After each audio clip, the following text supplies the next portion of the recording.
Morning traders, nongeye kubaha ikaze kuri Kevin Trader, aho tuzajya turebera byinshi ku bijyanye na forex trading. Uyu munsi tugiye kureba gold, ni iki twakitega uno munsi. Gusa mbere y'uko dutangira, ndabanza mbasobanuremo gake iyi signal nari nabahaye ya gold. Gold ku munsi w'ejo yari bullish, market yari openings with gap ahangaha. Ariko iri no muri pullback, mbabwira ko igomba kumanuka, ishobora kuza ikaba rejected kuri support, ariko ibaye rejected kuri support ntago wagombaga kwita winjira in trade, wagombaga kurindira ko ibanza ikabreakinga ino minor support. So ibyo twari twiteze niko byagenze, yaraje iba rejected ahangaha, ariko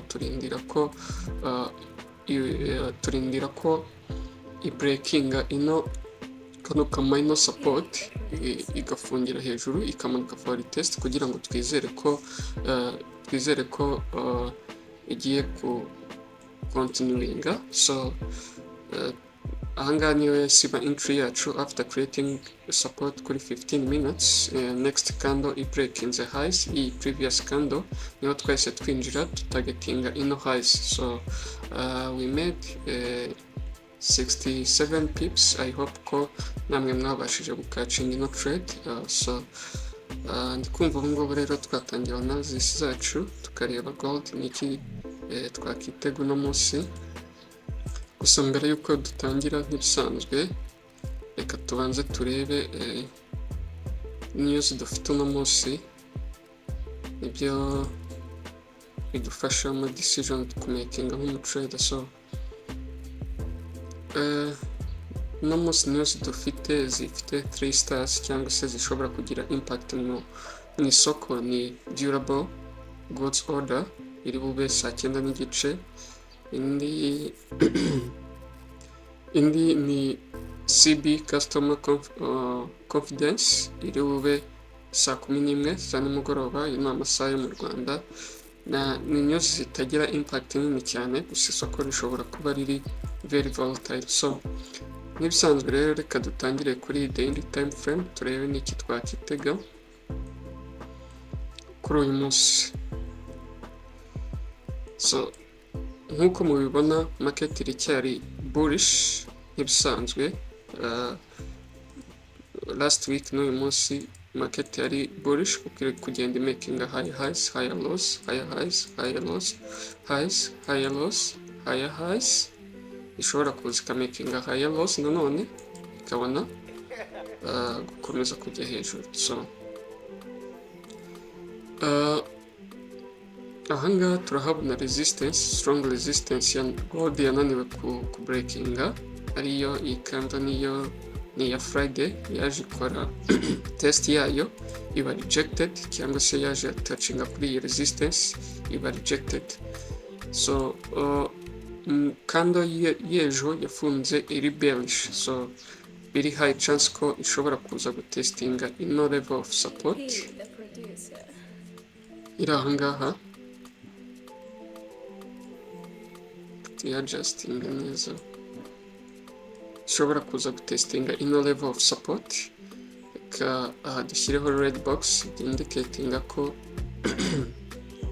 ari strong resistance, market ishobora yahageze igakora reaction. So reka twongere tumakinge highs na lows za current candle kumenya range market y'uyu munsi ahiri. So twongere tumakinge half candle ya previous candle. Icyo bidufasha nanone, bidufasha kumenya aho market ishobora kugera igakora reaction. Ndatekereza hafi y'iyi candle ni ahangaha cyangwa se munsi gato. Dushyireho red box bitwereka ko market ishobora kuhagera, market ishobora kuza ikaba rejected ikahita ibona kujya hasi. So twihuse, indi support iri ahangaha yari resistance, previous resistance yabaye support. Turebe left side ni iki dufite. nta kintu iri kutwereka. Kumva muri daily time frame ari izo twa makinga, reka tujye muri 4 hours turebe seho dufite iki n'iki dutegereje. So muri 4 hours uko mubibona, gold yatangiye gucenginga character cyangwa se muri yatangiye kugaragaza downtrend.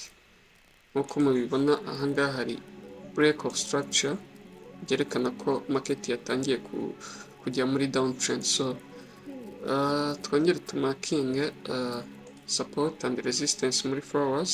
Hari support tuyigire different color na gold na daily time frame.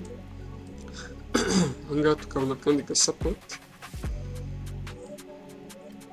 4 hours na hejuru tugashyiramo indi support, so indi resistance, sorry, na hejuru tugashyiramo indi resistance. So kuri 4 hours ni kumva arizo twamakinga. Reka tugiye muri 1 hour turebe naho byifashe bite.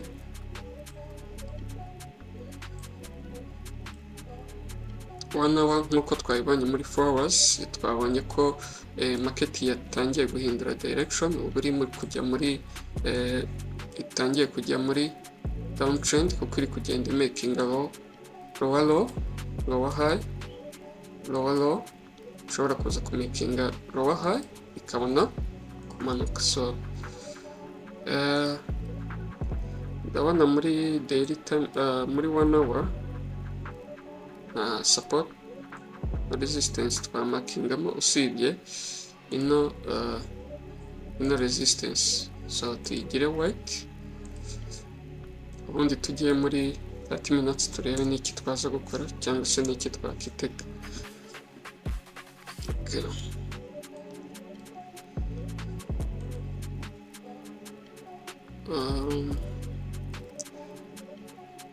Muri 30 minutes cyangwa se ahantu tubona hari strong support ni ahangaha market ishobora kugera igakora reaction ikaba yasubira muri buy, cyangwa se ababuyer bakaba basubira na control ya market. Reka tubihindure green kugira ngo bigaragaze ko market nihagera ishobora gukora reaction. So for now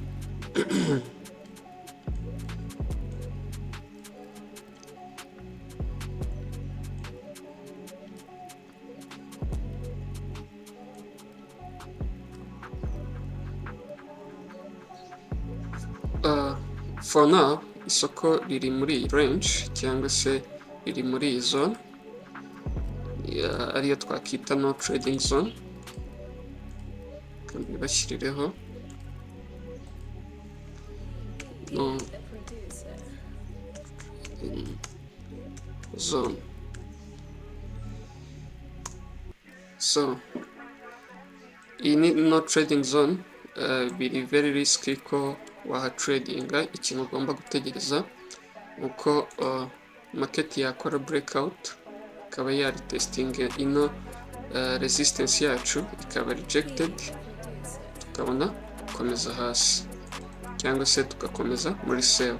Iyo ni option ya mbere twakitegura. Okay, indi option ni breakout of this cyangwa se breakout dushobora kubona kuri iyi resistance, nubwo chances zitari nyinshi. Ukabona strong candle iri bullish, nako iri bullish. Ubonye strong candle i breaking no resistance iri strong ugereranyije n'izi zirimo imbere muri iyi range, ushobora gufata entry yawe ukentaringa kuri breakout cyangwa se i breaking the highs y'iyi candle ugategitinga this highs. So ikindi twakitega for sale nuko ya breakinga ino zone, ya breakinga ino support iga closinga below, arangiza ikaza for retest continuation ugategitinga no next support. So kumva kuri gold ari ibyo twakitega kuri uyu munsi. Happy trading day.